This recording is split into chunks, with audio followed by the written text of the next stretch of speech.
I strongly believe that the church should always echo what the Lord is saying. Can I say that again? The church should echo what the Lord is saying.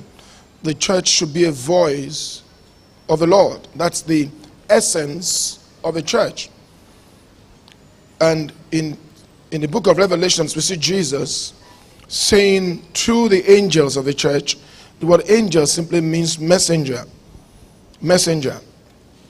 And it's symbolic of the pastoral personalities over the church in the 7 areas in Asia Minor.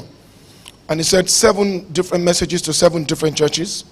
And it was clear. And he said to them, he that has a ear, let him hear what the Spirit is saying to the churches. In other words, those were the things the angels should declare to the church. In other words, pastors must hear what the Spirit is saying to the church and then become the voice of the Spirit to the church. Because the church is God's people on earth. Impact Today will be right back. I want to walk like you. I want to talk like you. I want to live like you, just like you, Jesus. I want to pray like you. Want to love like you. I want to look like you, just like you, Jesus. You are watching Impact Today with Rev.Yomi Kasali. Well, you see, you're tempted when you're carried away with your lust. You can never be tempted without lust. The word lust is not seductive nature of a woman over a man. No. It simply means strong desire.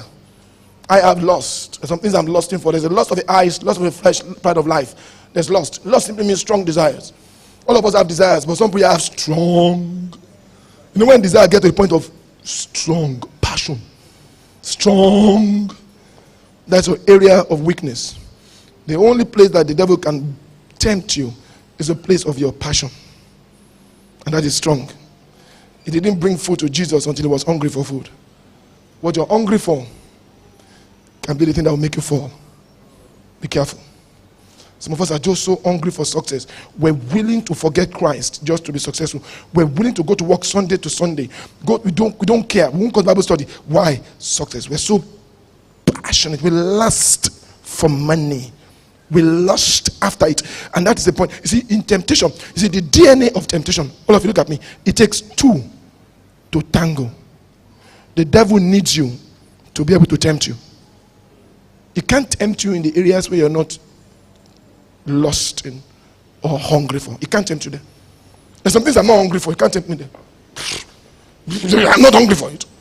Bring it on. What is this? How many of you can be tempted with the food called Junaik? You know Junaik? She laughed. You know why? She said, I don't even know it. So how can I be tempted with that food? Can never bring Junaik. I'm tempting you. We don't have passion for it. You don't even know what Junaik is. So how can Junaik tempt you to do what? But it's the things that you strongly desire. Hey! Hey! That's the area the devil say, this one, I will tempt him with that thing. Because the devil, God can offer you that thing, but the devil now come to offer you because he knows in your heart that you really want the thing. You really want it. You want it. So he says, every man is tempted when he's carried away with his lust. James 1. And the lust conceives and becomes a sin. So it's what you now do after that lust that becomes a sin. So temptation is not a sin. And the sin now gives birth to death. That people are lusting for money. Money. He will offer you. He will offer you plenty. For you to sell your faith. Praise the Lord. He will offer you plenty for you to sell your what? Sell your faith. Many of us are losing the battle of flesh.